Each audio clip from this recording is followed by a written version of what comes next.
Ya, saya janjian sama Pak Wakil Wali Kota Batam, Pak Amsakar Ahmad, eh, mau ini tanya-tanya dengan beliau terkait perkembangan eh, COVID di Kota Batam. Beliau kan sebagai tim ataupun gugus tugas pelaksana gugus tugas COVID di Kota Batam, dan juga ada beberapa hal terkait masalah stunting, ya, gizi buruk segala macam gitu. Kita bertanya-tanya aja. Maaf Des, sama-sama Pak. Tak berhenti ya. Saya maklumi. Adik-adik lawan. Saya maklumi.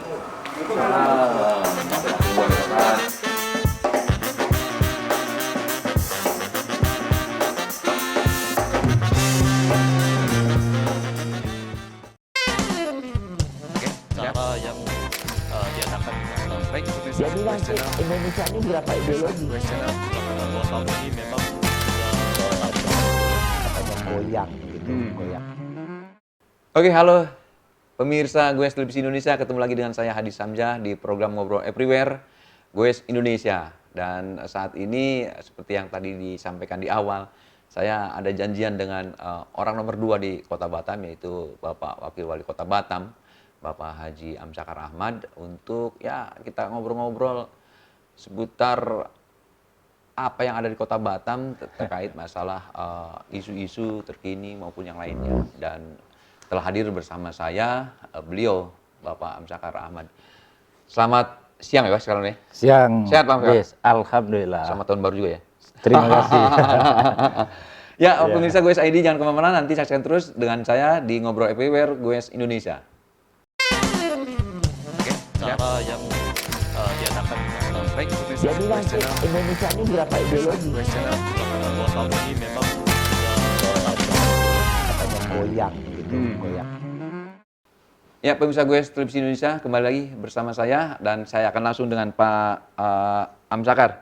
Pak, mohon izin nih kita Ya. ngobrol-ngobrol di tahun di awal tahun 2022 dan mohon maaf pemirsa, ini sebetulnya janjian udah lama. Hampir 2 tahun kayaknya. Baru tahun kedua bisa. Baru bisa ya. Iya. Pak, sedikit mungkin kita bicara tentang kondisi terkini COVID yang melanda dunia dan khususnya di Batam lah, kita bicara tentang Batam.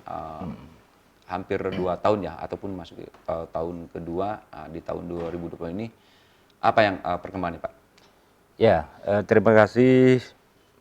Pertama saya ingin menyapa seluruh pemirsa Goes Televisi Indonesia atas kesempatan dialog yang sangat menyenangkan ini, walaupun janjinya sudah 2 tahun ya Des. Oke, siap. Tapi alhamdulillah hari ini bisa terpenuhi Iya. karena ya kebetulan memang hari ini agenda-agenda di luar agak berkurang, maka tadi kita komunikasi dengan Hadis agar Siap. silakan datang, saya siap untuk mendiskusikan segala sesuatu yang terkait dengan Batam.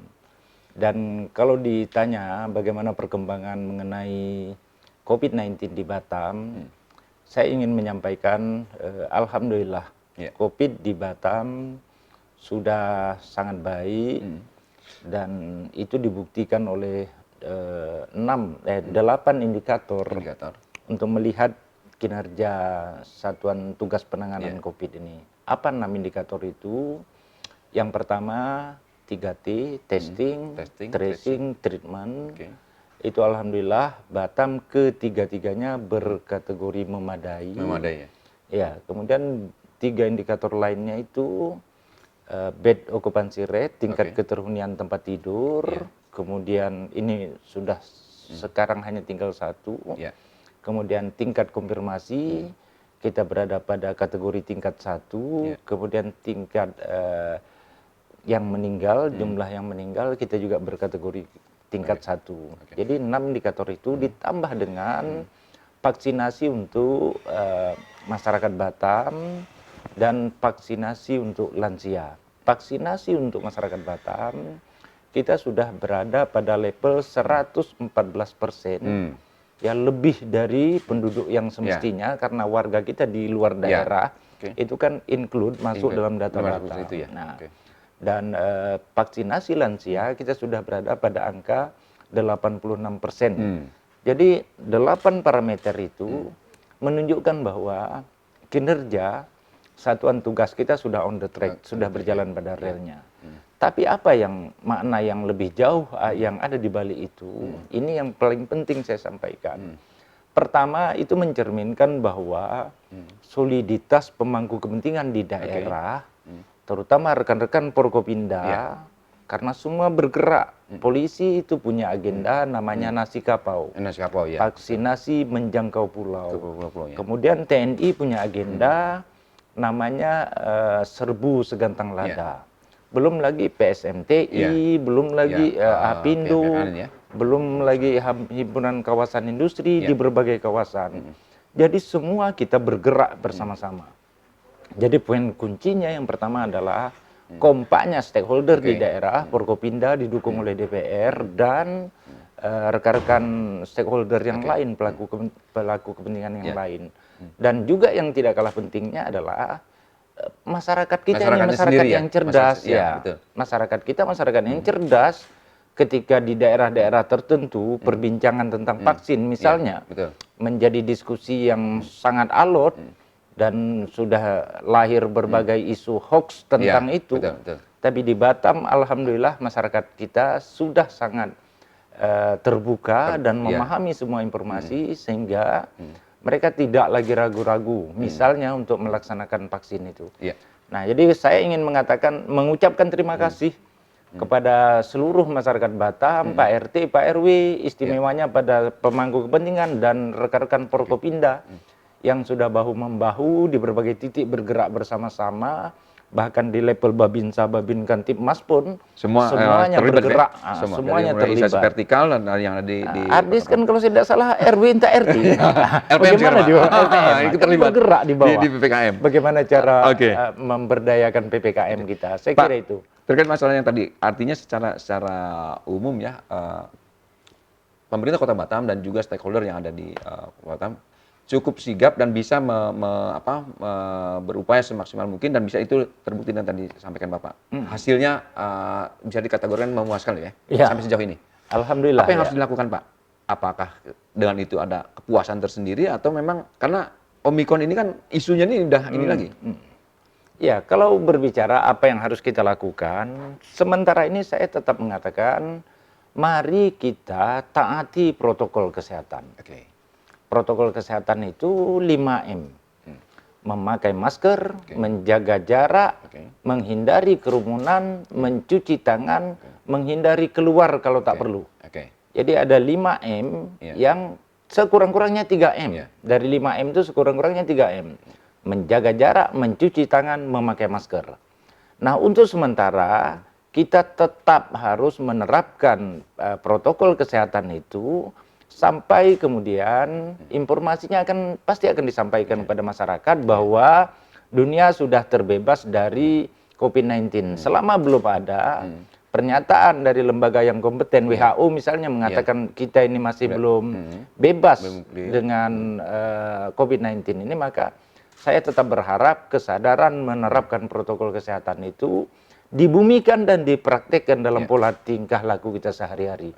Nah, itu yang paling penting. Kalau yang kedua, kalau berbicara soal bagaimana rasa kita, ya alhamdulillah kami ya Pak Wali, ya kita di pemerintah Kota Batam dan Forkopimda itu selalu memiliki pandangan yang optimis bahwa masalah ini pasti akan selesai.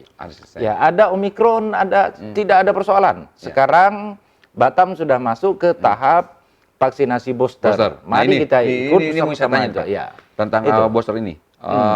Gimana nih progresnya? Kan kemarin Pak Mendagri datang ke sini menyampaikan itu.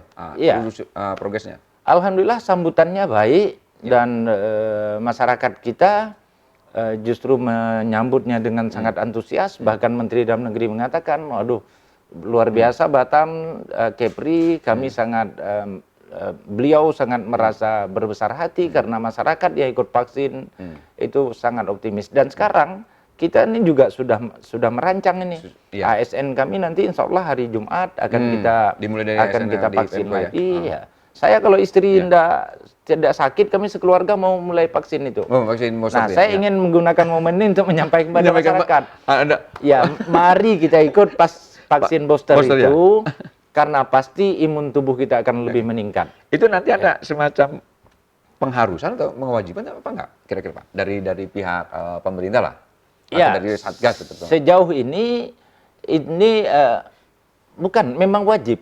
Ini memang wajib kita lakukan, sudah dibuka. Walaupun 3 vaksin pertama dan vaksin kedua itu sebenarnya sudah menciptakan herd immunity bagi Oke. masyarakat Batam, tapi dengan vaksin yang ketiga, booster, kita harapkan ketahanannya jauh lebih Iya. besar. Sehingga nanti Omikron ini mudah-mudahan bisa kita tekan kan, bisa kita selesaikan. Kami sudah melakukan survei Iya. juga loh, Dis. Survei ini ya kalau nggak salah Herd immunity. itu. Itu saya mau tanya Pak. Iya. Apa itu hasilnya Pak? Iya. Karena kalau Jadi, bisa akhir tahun kemarin kalau nggak salah. Masyarakat Batam ini sudah kita survei. Oke. 452 sampel darahnya kita ambil, 600 kita wawancarai. Temuannya adalah 90% masyarakat Batam itu sudah memiliki kekebalan tubuh. Artinya herd immunity udah Terbentuk ya. Udah terbentuk. Dari 90% itu 72% diantaranya yang memiliki tingkat kekebalan tinggi. Oke. Nah, mungkin karena itulah agaknya dalam rentang waktu sekitar 4 bulanan terakhir, Juli yang paling tinggi kita, ya 4 bulan atau 3 bulan Iya. terakhir ini, angka kita kan terus melandai. Oke. Satu, nanti melandai lagi satu. Nah, itu bisa menjadikan apa semacam keyakinan dari pihak pemerintah bahwa menghadapi Omikron ini jangan terlalu Iya. slow aja atau santai aja gimana? Ya, secara, Dengan kondisi yang tadi Bapak secara sampaikan. psikologis kita nggak usah mencemaskan itu. Ya. Tetapi pada tataran praktek kita harapkan masyarakat tetap Tetap. mematuhi protokol kesehatan. oke. Nggak usah cemas, nggak usah risau, karena survei kita mendapatkan kenyataan bahwa herd immunity di Batam itu sudah terbentuk dan 72% diantaranya dengan tingkat yang tinggi. Oke. 90% sudah terbentuk, tapi 72%-nya itu sudah memiliki herd immunity yang tinggi. Gitu. Pak, kaitannya ini kan ada beberapa kaitan yang terkait dengan masalah tingkat imunitas, terus vaksinasi keberhasilannya dengan berbagai aspek. Salah satunya aspek pembelajaran anak-anak di sekolah yang sudah mulai diterapkan ya. Ya.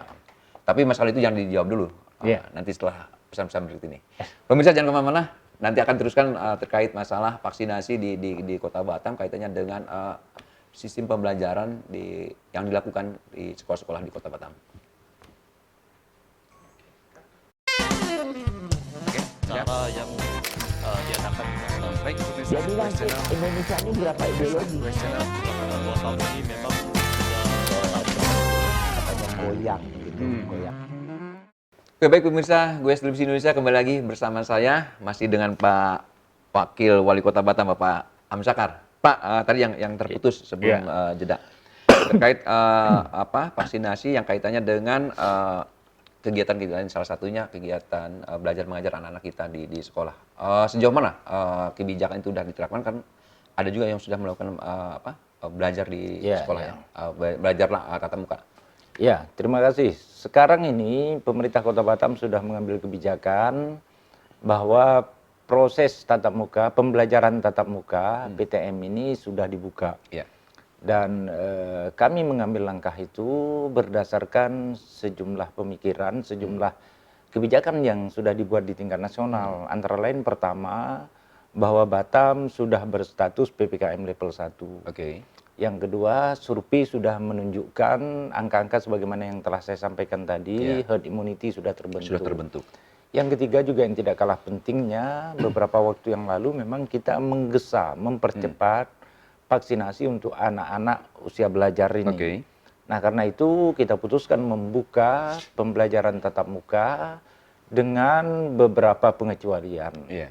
Pengecualian itu apa? Pertama, kalau di sekolah misalnya ada yang terkonfirmasi, maka 1 kali 24 jam sekolah itu harus ditutup. Harus ditutup. Harus ditutup. Segera Kemarin sempat ada 2 yang terkonfirmasi di wilayah Kabil, tapi setelah kita lakukan tracing, ternyata ini adalah anak yang dari Jogja ke dari luar Batam, dan rencananya mau mengurus surat pindah dari Batam ke Jogja. Lalu anak ini dilakukan tes, dia kakak beradik ini berdua terkonfirmasi. Tapi karena kejadiannya tidak di sekolah, dan sekolah itu sudah kita ambil 40 orang, anak-anak teman sepermainannya sudah di sampling, ternyata juga alhamdulillah Negatif, steril ya? semua, sehingga tetap di sekolah itu kita buka kembali. Jadi karena memang kasusnya bukan di sekolah ya? ya, yang kami ingin tegaskan di sini agar satuan pembelajaran itu artinya sekolah, agar tetap menerapkan standar yang diputuskan oleh SKB, oleh keputusan bersama Menteri, bahwa di situ harus ada cuci tangan, bahwa proses belajar mengajarnya harus 50%, kemudian anak-anak tidak kantin tidak dibuka, ini yang kita harapkan tetap diterapkan. Jadi selama satuan pembelajaran menerapkan prinsip-prinsip yang ada dalam surat keputusan bersama 3 menteri itu, ya insya Allah ini akan berjalan baik. Sejauh ini evaluasinya gimana Pak? Evaluasi kita berjalan, ya alhamdulillah semuanya berjalan yang baik. Tadi disampaikan untuk hal-hal tadi untuk pembelajaran itu bagus Pak? Bagus, alhamdulillah. Saya Tidak ada memang kasus yang terbaru ini saya tidak ikut, tapi waktu yang tahap pertama saya ngecek di beberapa sekolah. Tapi informasi yang kita dapat dari Pak Henry, Kepala Dinas Pendidikan, ya alhamdulillah tidak ada anak-anak kita ini yang terkonfirmasi, karena hari ini aja baru hanya satu orang kan.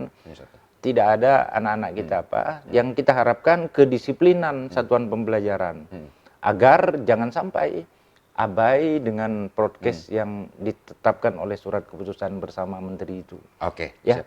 Oke Pak, kita tadi sudah sedikit menambah wawasan pemirsa Gue Televisi Indonesia tentang kondisi terkini COVID-19 yang ada di Kota Batam, bahwa sampai dengan hari ini cuma satu ya? Cuma dan satu. mudah-mudahan tidak ada lagi. Nah, Pak, selain itu masuk tahun 2022 ini, kemarin juga Bapak udah mengawali terkait masalah stunting. Nah, stunting ini mungkin pemirsa Gue Televisi juga ada juga yang belum paham tentang stunting gitu kan. Mungkin sedikit sebelum bicara tentang stunting itu perlulah mungkin dijelaskan sedikit apa itu stunting itu, Pak. Baik, stunting ini per definisi sederhananya dapat kita maknai sebagai terjadinya kekurangan gizi kronis pada anak-anak sampai mulai dari proses kehamilan sampai dengan kelahiran selama rentang waktu 2 tahun. Hal itu tercermin dari 2 indikator. Pertama, tinggi badannya. Yang kedua, berat badannya. Ya. Jadi bahasa sederhana yang mudah dipahami, stunting itu kira-kira anak pendek, anak pendek secara fisik karena kekurangan gizi. Kekurangan gizi. Atau kalau dulu terkenal apa? Dulu cebol atau karena gizi buruk ya? Gizi buruk ya. Dulu istilahnya gizi buruk. Sekarang itu lebih populer dalam istilah stunting. Nah, kebetulan wakil wali kota antara lain diamanahkan wakil kepala daerah ya, wakil kepala daerah termasuk wakil gubernur dan wakil wali kota. Itu diamanahkan oleh Perpres menjadi ketua tim Satgas penanganan stunting di kabupaten atau berarti kota. Pak Wawa eksebusio ini sebagai jadi saya ini pertama Satgas. Ketua orang miskin, kedua ketua orang pendek. Iya. Ya diamanahkan untuk itu. Tapi ya alhamdulillah saya menikmati ketika dapat bertemu dengan warga-warga kita dan seluruh tahapan yang diamanahkan oleh Perpres serta Permendagri itu sudah kita laksanakan. Terus kalau saya punya ingat juga waktu debat kandidat presiden, kayaknya ada fokus di poin di khusus untuk wakil presiden waktu itu stunting gitu. Ini kan hal yang terbaru dan mungkin bisa kita tangkap juga kenapa ini sangat concern pemerintah melihat tentang stunting ini, karena mungkin persiapan SDM di 100 tahun Indonesia merdeka mungkin ya. Terus kondisi di Batam sendiri gimana Pak tentang stunting ini? Ya, sebenarnya kondisi di Batam, angka stunting kita ini relatif lebih baik dibandingkan dengan angka stunting di daerah-daerah lain. Iya. Kalau secara nasional, Setingkat kota atau ya tingkat kota. tingkat kota. Secara nasional, angka stunting di Republik ini dari sejumlah balita itu terdapat 27,7% angka pendeknya, angka stuntingnya. Kemudian Provinsi Kepri itu jumlahnya 17,6%. 17,6%. Batam 6,02%. Menyumbangkan ke 17 itu. Ya, dari 17 sekian persen angka provinsi itu, dari Batamnya 6,02%. Jadi perbandingan nasional provinsi dan Batam sebenarnya rasionya signifikan ya. Betul. Nasional 27,7, provinsi 17,6, kita 6,02. Oke. Nah, tapi Batam Berarti tergolong kecil ya? kecil, Oke. tapi Batam ditunjuk oleh pemerintah pusat, salah satunya surat dari Bappenas sebagai salah satu lokus penanganan stunting dalam tanda petik yang baik gitu. Oh, gitu. Nah, karena itu kemarin pencanangannya 3 November, Pak Hasto, Kepala BKKBN RI turun ke Batam. Oh ya. Pencanangan Batam sebagai atau kelurahan di Batam sebagai kelurahan bebas stunting. Bebas stunting. Nah, itu dimaksudkan untuk menggerakkan semua elemen masyarakat, terutama di tingkat akar rumput kelurahan, supaya bahu-membahu mengurangi angka stunting di Republik ini.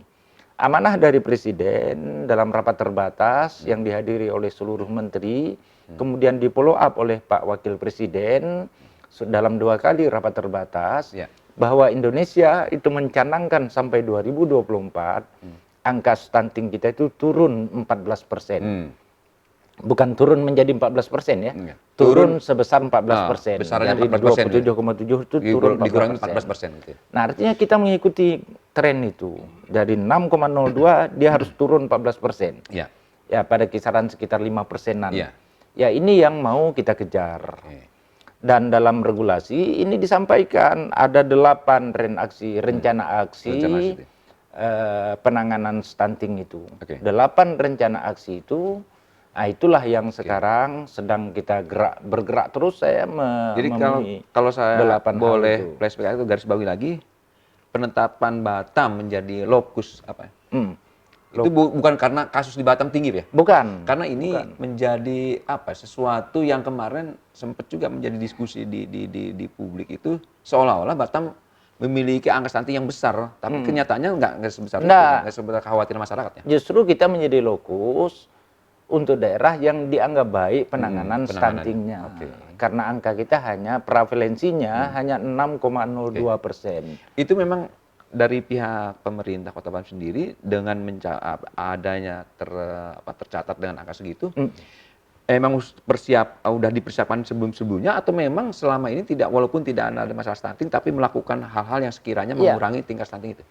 Kita kan memang di setiap bidan, di setiap klinik, di setiap puskesmas, bahkan di titik-titik posyandu itu memang sudah ada. Sudah ada ya? Data ibu hamil, ibu melahirkan, dan anak menyusui.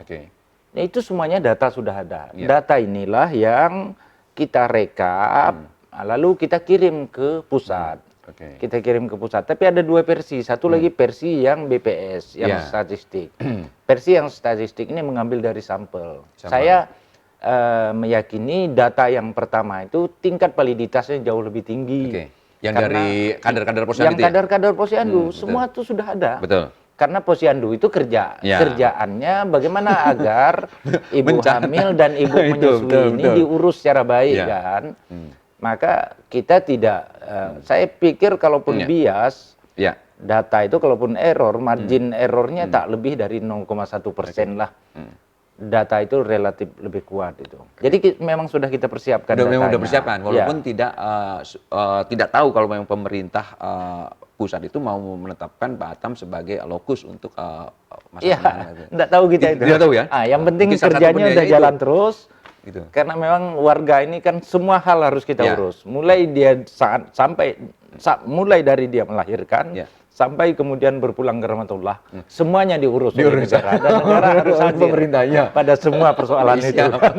Baik, Gitu deh. Pak Wawas, kita Ya. akan teruskan cukup menarik ini tentang stunting dan yang lainnya. Baik, pemirsa Goes Televisi Indonesia, ada beberapa hal juga yang mau kita kupas terkait mas stunting ini. Namun demikian jangan kemana dulu setelah yang satu ini.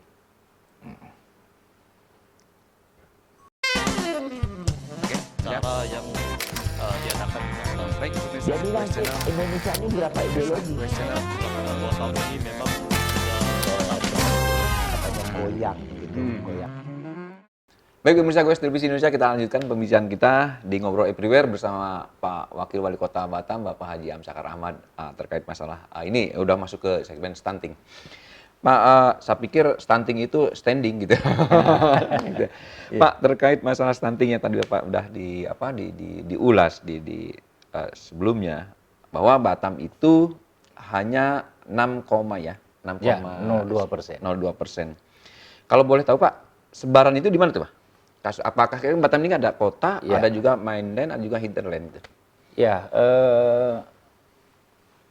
realnya angka stunting kita itu 3.356 Oke. dari kurang lebih 55.700 balita, Balita ya.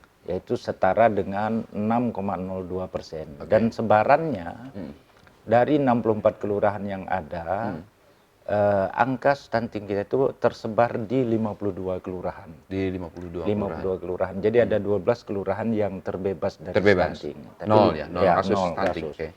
Ada 52 kelurahan, dan kalau kita membandingkan antara wilayah hinterland dan mainland, untuk wilayah hinterland itu 3.080 orang, yang balitanya 112 orang yang stunting. Sedangkan di mainland 52.640 orang, 3.244 yang stunting. Jadi rasionya dari sisi ya, jumlah, berarti di mana yang mereka? rasionya hinterland kita hanya 3,3%, sedangkan di mainland kita 96,7%. Nah, di wilayah mainland ini yang paling banyak itu di Kelurahan Belian. Di Kelurahan Belian. Batam Kota ya. Karena itulah kemarin ketika Pak Hasto datang, pencanangan itu dilakukan di Kelurahan Belian. Kelurahan Belian. Dan juga disertai dengan MOU bersama-sama dengan seluruh perguruan tinggi yang ada di Kepri. Nah, kalau kita sudah bergerak bersama, MOU sudah, kemudian pembentukan kader pendamping. Batam daerah pertama. Oke. 1.634 orang tenaga pendamping, kita bentuk. Di pendamping di setiap kelurahan. Nah, khusus menangani Tenaga pendamping ini siapa? Satu, posyandu, kader posyandu. Dua, bidan desa. Tiga, kader kelurahan siaga. Nah, 3 orang inilah yang menjadi tenaga pendamping di kelurahan. Ini untuk membackup kerja puskesmas, kinerja puskesmas dengan kinerja kecamatannya. Nah, alhamdulillah dengan semua hal yang sudah kita bentuk itu, kita menjadi daerah pertama yang menyiapkan kader, dan di berbagai kesempatan saya juga sudah turun mengedukasi, memberikan pemahaman kepada kader mengenai apa stunting itu dan bagaimana cara mengatasinya beserta BKKBN provinsi. Dan yang kedua, kita juga menjadi daerah pertama di Kepri yang melakukan rembuk stunting. Rembuk stunting ya. Kita sudah di awal minggu kemarin ya. Ya, awal minggu kemarin. Apa itu yang dibahas itu? Ya, yang pertama saya minta supaya dilakukan penajaman, spesifiknya verifikasi dan validasi atas data-data yang sudah ada. Nah, supaya data ini senantiasa update, sebab kita tidak bisa bekerja tanpa data. Ya, mau melihat ukuran keberhasilan, mesti kita harus ada data mencermati standar dari yang data. bisa kita Ya. pegang ya. Ya, pertama soal data. Yang kedua, saya ingin peran maksimal dari masing-masing stakeholder itu dapat dimainkan. Jadi jangan hanya sekedar formalitas. Perguruan tinggi sudah MOU. Oke. Nah, hendaknya perguruan tinggi ini kan membina beberapa titik sesuai dengan MOU yang sudah ditandatangani. Kemudian tenaga pendamping sudah kita bentuk. Tenaga pendamping ini kita harapkan dapat memainkan peran sesuai dengan wilayah pendampingannya masing-masing. Kemudian yang ketiga, kita gali informasi. Apa informasi yang diperlukan untuk percepatan penanganan stunting itu? Ternyata rata-rata yang berkaitan dengan kasus ini adalah keluarga yang belum beruntung.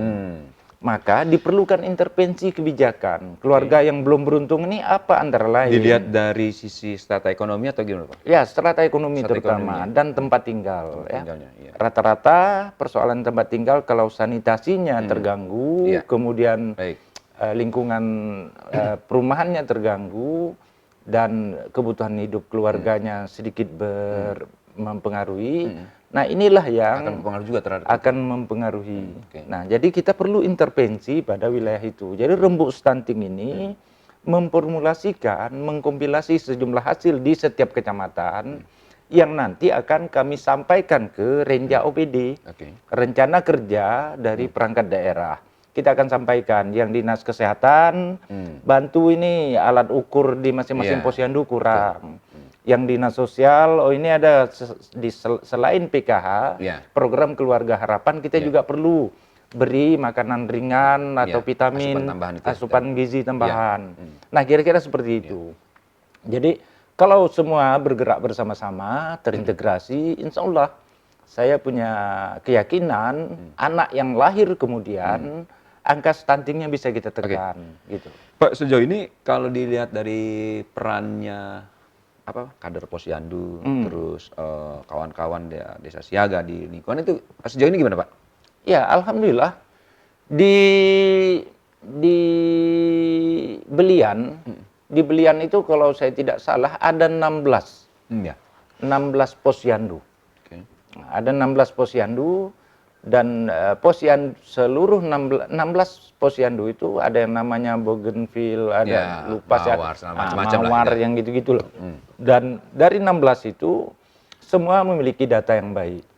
Semua memiliki data yang baik dan peta keluarga-keluarga stunting itu juga sudah bisa dipetakan terdeteksi ya, secara baik. dideteksi, Jadi kader posyandu ini memiliki peran yang sangat penting. Kemarin pada saat ketemu dengan kader, saya juga mengingatkan juga ke beliau-beliau, ya Ibu mungkin kalau berbicara soal insentif belum begitu besar kita bisa berikan perhatian, tapi tolong kita pahami bahwa kerja ini adalah kerja amal. Kerja yang sifatnya investasi bagi peradaban Sosial. dan bagi bangsa ini. Ya. Nah, bayangkanlah kalau seandainya kita disebut oleh PBB Indonesia ini akan memasuki masa bonus demografis, tapi bonus demografis ini tidak kita persiapkan secara baik, yang ada stunting dan sebagainya, justru dia akan menjadi persoalan bagi bangsa. Tapi kalau kita bisa ciptakan generasi berikutnya itu generasi yang hebat, generasi yang tangguh, justru akan berkontribusi terhadap bangsa bahkan terhadap peradaban ini.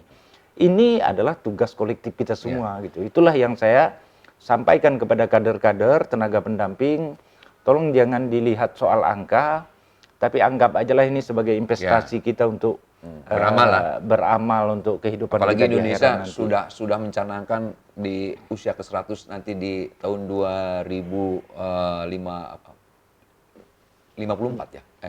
Yang 100 tahun lah. Ya, Indonesia menuju Indonesia sehat gitu kan. 2045. 2045 Iya. Indonesia sehat. Apa yang dipersiapkan dari sekarang? Pak, kira-kira kalau seumpamanya ini Pak, perlu nggak kira-kira seumpamanya kan berangkat dari mulai anak di dalam kandungan, anak Iya. kecil. Apakah untuk remaja ataupun pasangan yang mau masuk ke usia nikah, Iya. perlu nggak diberikan semacam edukasi gitu Iya. agar terhindar, ini lebih kepada preventifnya, Iya. preventifnya ya. Kira-kira bagaimana? Ya, intervensi yang harus kita lakukan dalam penanganan stunting ini ada dua. Pertama namanya intervensi sensitif, yang kedua intervensi spesifik. Intervensi sensitif ini yang rentangnya panjang, Oke.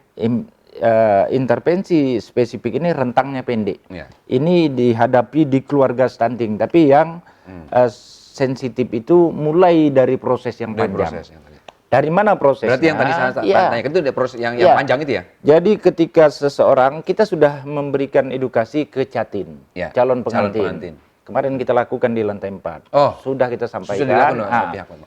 memberikan pemahaman bahwa proses reproduksi ini harus dijaga secara baik. Ya.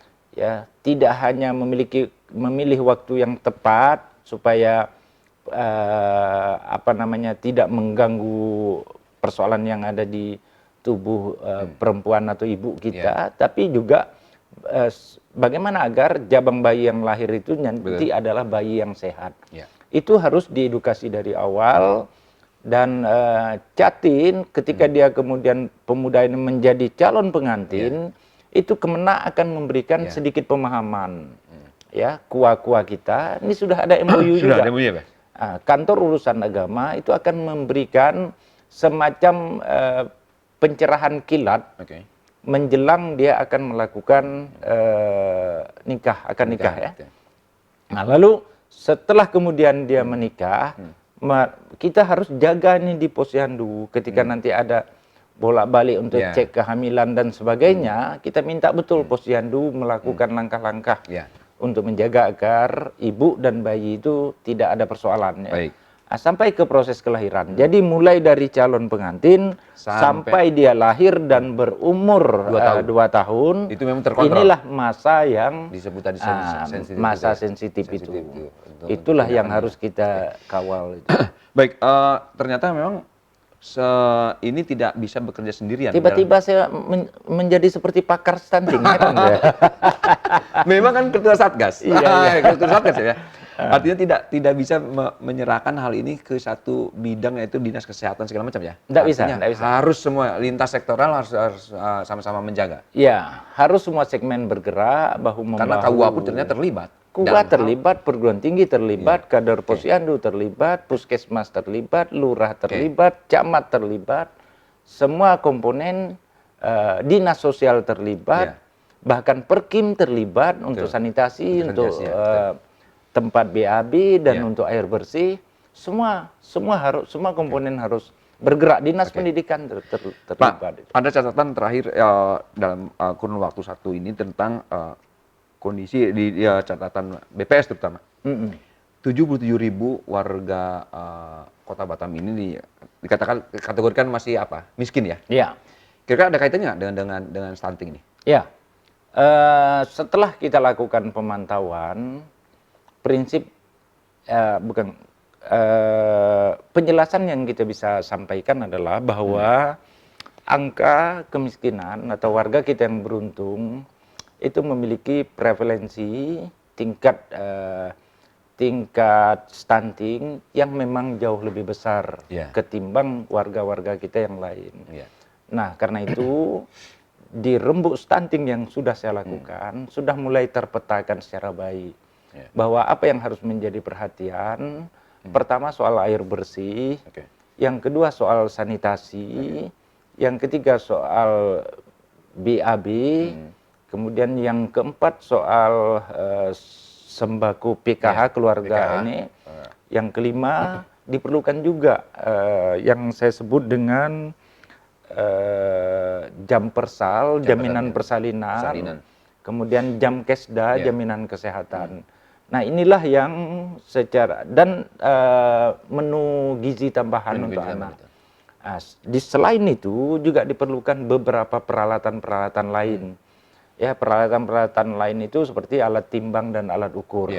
Karena rupanya untuk bayi tidak berhenti sekali ukur. Karena dia saat cuaca tertentu lain ukurannya dia harus diambil semacam sampel, katakanlah 1 hari itu ada 3 masa kita ambil agak 3 hari baru kemudian kita dapat memutuskan bahwa bayi ini sebenarnya segini tingginya, segini beratnya. Nah, ini juga perlu edukasi terhadap tenaga-tenaga kita supaya dia paham betul bagaimana cara mengukur tinggi dan berat bayi itu. Nah, jadi memang dari cerita yang sudah disampaikan tadi kan terlihat bahwa memang kompleksitas persoalannya tidak bisa ditangani oleh satu instansi saja, tapi dia harus kerja bersama-sama, kerja kolektif semua stakeholder. Tapi saya selaku ketua yang diamanahkan oleh negara memiliki konfidensi, saya yakin optimisme bahwa angka ini insya Allah dapat kita tekan ke depan. Baik, pemirsa GOES Televisi Indonesia, jangan kemana, tadi kita sudah kupas tentang stunting, dari awal udah COVID, stunting, dan setelah jeda yang satu ini saya akan menanyakan kembali ke beliau sebelum mengakhiri perjumpaan kita, kaitannya kira-kira pada saat next itu bagaimana, nanti jawabannya setelah yang satu ini.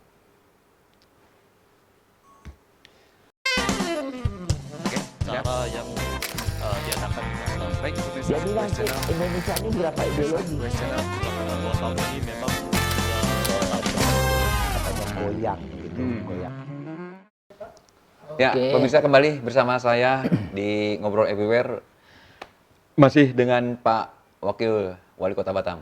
Pak, ini tahun 2022. Ya. Periode menjelang di 2024. Ini kan pengakhiran, ini di segmen terakhir kita nih, obrolan kita Pak. Iya, iya.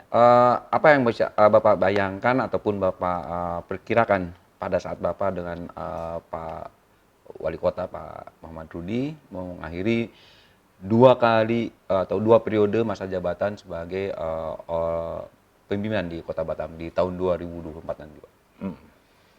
Ya, yang pertama tentu saja kami berharap apa yang sudah menjadi program kami yang sudah kita uraikan di dalam rencana pembangunan jangka menengah daerah, Ya. baik tahun pertama, periode pertama maupun periode kedua ini bisa terrealisasi. Apa yang terutama harus digesa, sebagaimana yang beberapa kesempatan juga sudah disampaikan oleh Pak Wali, bahwa dalam rentang satu periode kepemimpinan kami yang kedua ini, kita berharap percepatan infrastruktur ini terus berlanjut. Oke. Dan ada 4 hal yang terutama ingin digesa. Ini khusus dalam posisi wali kota sebagai kepala BP Batam. Ya. Pertama, pelabuhan Batu Ampar. Oke. Sekarang sudah mulai ditata oleh Pak Wali. Dan alhamdulillah kita sama-sama melihat capaiannya cukup menggembirakan. Kemudian yang kedua, bandara. Itu konsorsium yang mengerjakan untuk pembangunan Terminal 2. Lalu yang ketiga, jalan mulai dari Batu Ampar sampai ke Nongsa, sampai ke bandara. Itu juga akan ditata. Kemudian rumah sakit akan dibuat kesehatan yang disupport oleh insya Allah Fakultas Kedokteran Internasional. Nah, ini yang kita harapkan bisa menjadi pemacu ketika nanti suasana COVID-19 ini selesai. Nah, kita percaya kalau investasi masuk, itu kesempatan kerja akan terbuka. Ya, karena uang berputar banyak di satu daerah, kesempatan kerja menjadi terbuka. Kemudian kalau kesempatan kerja terbuka, berarti potensi pajak dan retribusi daerah akan naik. Kalau potensi pajak dan retribusi daerah akan naik, insya Allah APBD akan meningkat. Maka kalau APBD meningkat, akan banyak program yang bisa kita jalankan. Nah, jadi struktur berpikir kita seperti itu. Kendati pun begitu, infrastruktur ini bukan satu-satunya. Kita juga menyandingkan dengan persoalan mental spiritual dan hak-hak atau kewajiban negara terhadap masyarakat. Kemudian pelayanan. Nah, ini bagaimana caranya? Bahwa 20% kebijakan pendidikan itu tetap jalan. 20% infrastruktur tetap jalan. Kesehatan? 10% kesehatan itu tetap jalan. Bahkan kita menyiapkan ada sekitar 12.000, ya ini belum pernah kita berpikir pun tidak nih. Yang kita pikirkan bagaimana agar dia bertambah. Antara lain insentif untuk 12.000 lini terdepan di pemerintahan ini. Pelayanan masyarakat. Ya, dia ada RT, ada RW, ada kader posyandu, ada guru-guru LPM. swasta, LPM. Ya, saya LPM soalnya nih. Ya. Nah, ini imam masjid, pendeta, persatuan mubalik. Nah, ini yang tetap kita jaga. Samping itu juga seperti pembangunan masjid yang sekarang masjid Tanja, mental spiritualnya juga kita harus apa. Jadi memang harus kita maknai secara utuh. Jadi ada keseimbangan antara membangun sarana dan prasarana secara fisik dan juga mental yang tadi disampaikan, termasuk juga di dalamnya pelayanan terhadap masyarakat. Dia harus berjalan seiring semua itu. Supaya visi Madani kita itu betul-betul dapat kita wujudkan. Nah, itulah kalau ditanya seperti apa harapan kami ke depan, ya itulah mudah-mudahan apa yang menjadi cita-cita besar kami ini dapat kami wujudkan. Karena terus terang sejatinya kami ini berhutang budi dengan masyarakat. Dan saatnya hutang budi kami kepada masyarakat itu kami bayar dengan cara meninggalkan sesuatu yang nanti bisa menjadi kebanggaan bagi masyarakat Batam. Kan itu sebenarnya. Itu hal yang paling substansi yang diamanahkan kepada pundak kami, dan saya katakan inilah cara kami untuk memenuhi ekspektasi dan harapan dari masyarakat itu. Baik, kalau semuanya itu terwujud semua, selesai dong pembangunan Batam? Atau masih ada yang lain? Iya, pembangunan Karena itu kan sangat ideal betul. Fisik, infrastruktur, sarana dan prasarana, apalagi ditambah dengan tadi yang beberapa 4 ya, pelabuhan, bandara, rumah sakit, kesehatan, terus jalan. Selesailah pembangunan Batam. Atau masih ada yang lain Pak kira-kira? Iya, pembangunannya adalah proses. Iya. Kalau kita berbicara proses, terminologi proses itu adalah hal yang senantiasa harus dilakukan. Jadi menuju dia tidak pernah sampai kepada titik finish. Titik finish itu hanya sampai pada satu tahapan. Di tahapan berikutnya akan ada titik finish yang lain. Nah, ini saya pikir jadi berkesinambungan ya? Berkesinambungan. Jadi proses ini tidak akan mungkin bisa berhenti. Ke depan juga menjadi penting bagaimana menggesa wilayah hinterland, mendekatkan jarak ini. Ini poinnya nih. Menjadi penting bagaimana mengurai persoalan banjir ini. Menjadi penting bagaimana mempersolek wilayah ini. Kan sekarang sudah terbangun, tapi itu perlu juga disolek dan apa. Jadi kerja pembangunan itu adalah kerja yang berkelanjutan. Nah, dia sesuai dengan masanya akan memiliki tantangan tersendiri dan program yang tersendiri juga, gitu. Kalau di ini boleh nggak kalau saya menyimpulkan? Saya lihat macam pengamat pembangunan betul nampak hari ini. Ini kan perlu disampaikan ke khalayak, ke publik melalui GWS televisi bahwa di 2024 ini pada saat mengakhiri kepemimpinan Bapak dengan Pak Rudi itu ya memang itulah yang tadi Bapak gambarkan kan. Cuma mungkin sedikit yang harus ini Pak. Kira-kira itu kan orang masih berpikir apa yang Bapak sampaikan itu mungkin di mainland ya.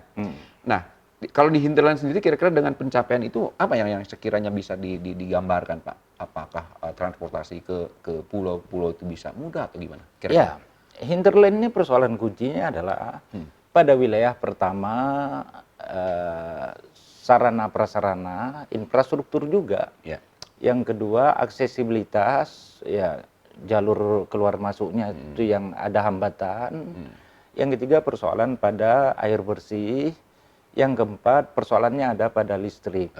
Ya, setiap kali kami melaksanakan musrenbang di wilayah hinterland, selalu 4 hal ini yang paling signifikan dibicarakan. Ya, selalu 4 hal ini yang signifikan dibicarakan. Tapi sebenarnya sudah 6 tahun kami bersama Pak Wali, Pak Wali kan membuat kebijakan di samping infrastruktur yang skala makro, kita kan ada yang mikro. Yang mikro itu apa? Percepatan infrastruktur kelurahan. Nah, percepatan infrastruktur kelurahan ini, inilah yang kemudian membuat ada pemerataan antara daerah hinterland dengan mainland. Satu kelurahan, saya tidak usah sebutkan namanya, bahkan mengatakan bahwa sudah tidak ada lagi Pak yang kami akan bangun. Satu kelurahan di pulau, serius saya, satu kelurahan di pulau di belakang Padang, tidak usah saya sebutkan satu kelurahannya, sudah tidak ada lagi Pak. Pokoknya jalan itu selama kepemimpinan Bapak ini sudah selesai. Lalu ada juga kelurahan lain yang mengatakan Pak ternyata terlalu kecil, ini kelurahan yang besar. Yang paling baru saya sebut yang ini, namanya Kelurahan Kabil. Nah, kami Pak, karena setiap saat pengembangan terus, daerah ini berkembang terus. Ada yang misalnya harus direlokasi dan selalu memilih Kabil. Nah, mereka berharap jalan-jalan itu tetap apa. Jadi kita mesti nanti ke depan mempertimbangkan juga proporsi antara wilayah besar dengan wilayah kecil. Ya, tapi kalau berbicara 2 hal antara mainland dengan hinterland, sebenarnya jarak itu sekarang sudah semakin mendekat, ya sudah semakin membaik. Nah, saya berbahagia. Kita misal Galang, Galang itu ada 8 kelurahan. Oke. Satu kelurahan dapat 1,5 M. Iya. Berarti dalam 1 tahun anggaran di kelurahan Galang itu dapat hampir 12 M. 12 M. Iya. Di luar dana yang ada di Renja OPD. Iya, oke. Hanya dana yang Untuk ada dari apa namanya, PMPIK, PMP. dari PSPK atau PIK? PSPK sekarang PSPK ya, sekarang, PSPK. program ya percepatan Sarana-prasarana kelurahan. prasarana kelurahan. Nah, Ya. ini yang PSPK ini program percepatan sarana prasarana kelurahan. Nah, ini yang akhirnya menciptakan pemerataan 2 wilayah itu. Dan targetnya 2024 selesai semua ya? Ah. Untuk tulisan itu, targetnya itu kan? 2024 selesai semua. Selesai semua. Dan Mudah- kecenderungannya itu kan naik terus ya? Kecenderungannya naik Naik, terus. ya kan? Bahwa dalam beberapa saat terakhir agak sedikit terganggu Karena karena kembali terus lagi terang masalah Covid pendapatan kita dari sektor pajak dan retribusi sedikit mengalami perlambatan, ya terkontraksi oleh sebab dikarenakan COVID-19 ini. Nah, ini aja masalah. Tapi kalau nanti suasana ini sudah selesai, kita sangat optimis bahwa Batam ini kembali akan menggeliat roda ekonominya, iklim pariwisatanya kembali akan tumbuh. Karena sekarang pun kecenderungan beberapa event itu sudah mulai Sudah Batam mulai, ini ya. dilirik ya. Itu Des. Oke, Pak, di ujung obrolan kita nih, kalau tadi melihat gambaran di 2024 yang notabene mengakhiri tugas Bapak yang diamanahkan selama 2 periode ini. Berarti perlunya ada penerusan karena berkesinambungan. Kalau boleh tanya, apa melanjutkan, Pak? Nah, ini pertanyaannya selalu akan Kita ada tanya nih. pertanyaan. Mudah-mudahan baru ke Goes Indonesia Iya, beliau menyampaikan Baik, secara resmi bagaimana pandangan beliau di 2024 nanti nih. Karena itu sudah ditanyakan, maka jawaban saya begini. Yang pertama, konsentrasi saya saat ini adalah pada pekerjaan. Kami ingin tuntaskan apa yang menjadi mimpi-mimpi kami. Saya sebagai wakil wali kota tentu saja harus support apa yang menjadi kebijakan Pak Wali. Oke.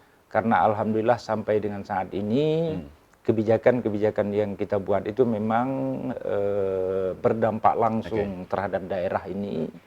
Kami bahkan mendapat apresiasi dari rekan-rekan yang berkunjung. Iya. Semalam kita datang dari Simalungun.